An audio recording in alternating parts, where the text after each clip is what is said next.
இன்னைக்கு நம்ம தென்னை மரங்களுக்கு தண்ணி பாய்ச்சிக்கிட்டே முத்து முத்தா இருக்கக்கூடிய இந்த கடலைகளை நிலத்துல விதைக்க போகிறோங்க. அப்படியே நம்ம குட்டிஸோட சேட்டைகளை பார்த்துக்கிட்டு இந்த விலாகை வந்து கண்டினியூ பண்ணலாங்க. அதுக்கு முன்னாடி நீங்களும் எங்களை மாதிரியே விவசாயம் விரும்பியா இருந்தீங்கன்னா நம்ம சேனலை சப்ஸ்கிரைப் பண்ணி நம்ம ஃபேமிலியோட ஜாயின் பண்ணிக்கோங்க. உங்களுக்கு இந்த வீடியோ பிடிச்சிருச்சுன்னா லைக் பண்ணி ஷேர் பண்ண மறந்துடாதீங்க. சரி, ஓகேங்க. இப்போ வந்து நம்ம வீடியோக்குள்ளே போகலாம். வருஷம் தவறாமல் இந்த கடலை வந்து நிலத்துல விதைச்சிருவாங்க. ஆனால் போன வருஷம் பார்த்திங்கன்னா விதைக்காமல் விட்டுட்டோங்க. அதுக்கு பல காரணங்களை வந்து சொல்லலாம். முக்கியமாக பார்த்திங்கன்னா இந்த கூலி ஆட்கள் கிடைக்கிறது வந்து ரொம்ப சிரமமாக இருந்துச்சுங்க. எங்களாலேயும் அதை வந்து தனியாக மேனேஜ் பண்ண முடியலைங்க. ஏன்னா விவசாயங்கிறது வெளியே இருந்து பார்க்கறதுக்கு ரொம்ப ஈஸியாக தாங்க தெரியும். ஆனால் உள்ளே இருந்து ஒவ்வொரு விஷயமா பண்ணும்போது அது வந்து ஒரு பெரிய ப்ராசஸாகவே போகுங்க. நாங்கள் பார்த்திங்கன்னா 20 கிலோ கடலைப்பருப்பு வந்து வாங்கியிருந்தோங்க. எக்ஸ்ட்ரா இருந்தாலும் பரவாயில்ல, கம்மியாகிடக்கூடாது அப்படிங்கிற ஒரு தாட்டில் கொஞ்சம் எக்ஸ்ட்ராவே நிறையவே எடுத்திருந்தோங்க. சில பருப்புகள் முளைக்காமல் இருந்துச்சுன்னா அதை மாற்றிட்டு வேறு பருப்பு வந்து வச்சு அதை வளர வைக்கலாங்க. அதுக்காகவும் கொஞ்சம் எக்ஸ்ட்ரா இருந்துச்சுன்னா கொஞ்சம் யூஸ்ஃபுல்லாக இருக்குங்க.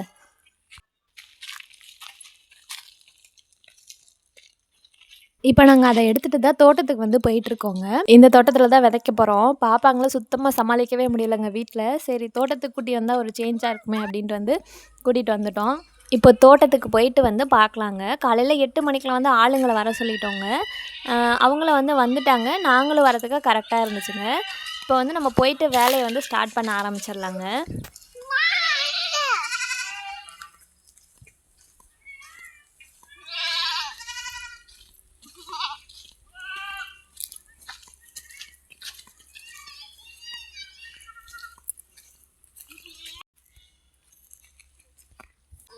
பாப்பா வந்து ஆட்டுக்குட்டியை பார்த்துட்டு பயந்துட்டு அப்படியே நின்றுட்டாங்க. என்னையை கூப்பிட்டுட்டு இருந்தா. சேட்டையெல்லாம் வந்து பயங்கரமாக பண்ணுவாங்கங்க. ஆனால் ஆட்டுக்குட்டியை பார்த்தோன்னே பயந்துட்டு அப்படியே ஸ்டாப் ஆகி நின்றுட்டாங்கங்க.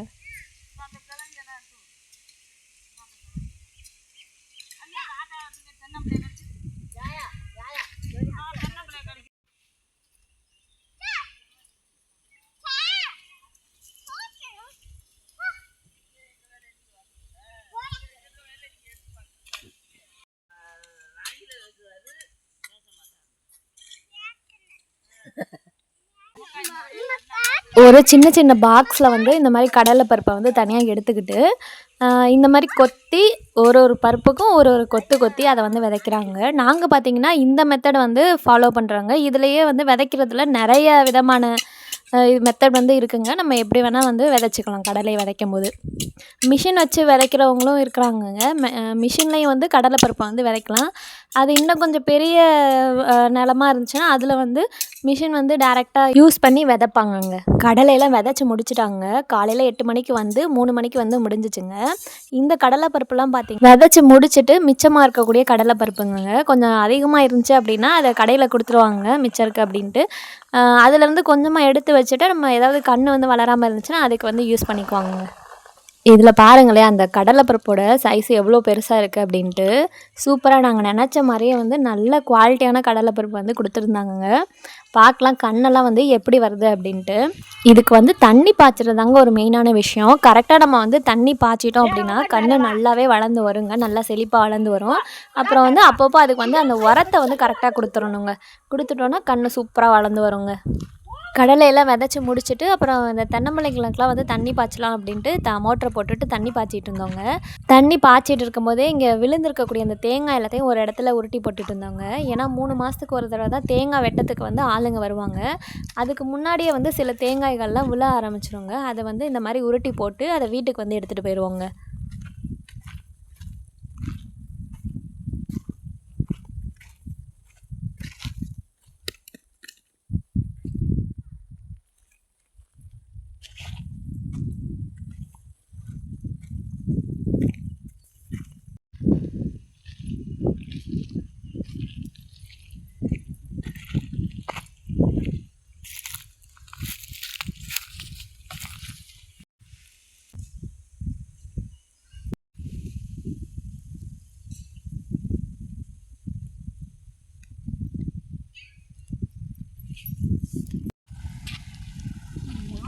பாரு ஆளை பாரு.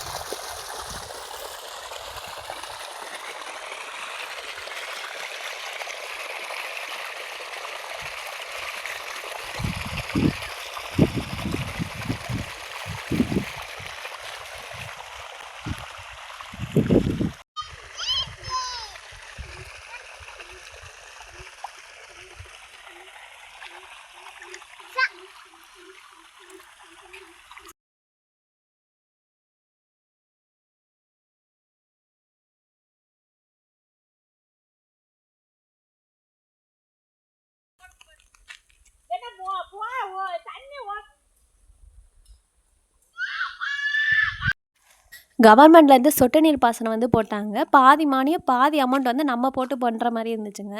அது பார்த்திங்கன்னா கொஞ்ச நாள் வந்து நல்லா போச்சுங்க. ஆனால் அதுக்கப்புறம் செட் ஆகலைங்க. தண்ணி வந்து சரியாகவே தென்னம்பிள்ளைங்களுக்கு பாயாமல் இருந்த மாதிரி இருந்துச்சு. அதனால் எப்பயும் போல் வந்து இந்த வாய்க்கால் பிரித்து பாரியில் தண்ணி பாய்ச்ச ஆரம்பிச்சிட்டோங்க எப்பயும் போலவே. இந்த மாதிரி பாய்ச்சும் போது தண்ணி நல்லா அடியில் வரைக்கும் போய் சாடுற மாதிரி இருக்குங்க. அதனால தான் பழையபடியே இதுக்கே வந்து மாறிட்டோங்க.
இது அது இட்லியில் ஒரு வாரமாக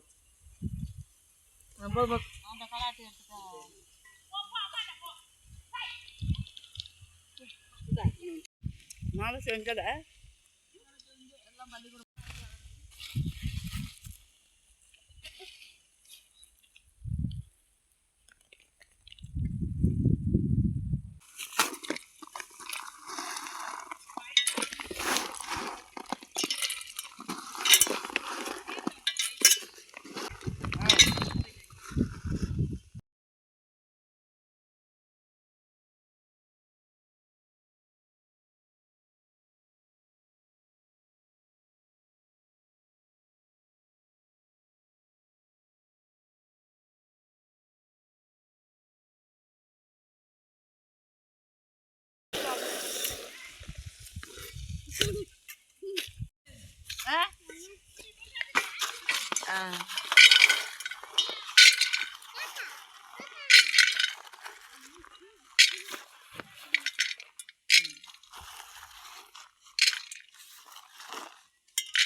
அப்போ எதுக்குல விடு விடுச்சு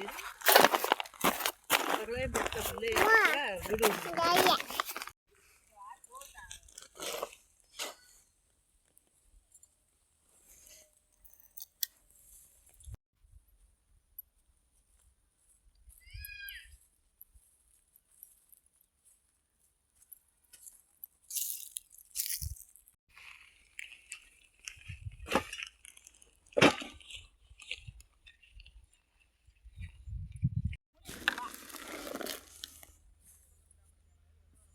அவ்வளோதாங்க, நம்மளோட அன்றாட ஒரு நாள் முடிஞ்சிருச்சுங்க. மிச்சம் இருக்கக்கூடிய கடலை பருப்புலாம் எடுத்துகிட்டு வீட்டுக்கு கிளம்பிட்டோங்க.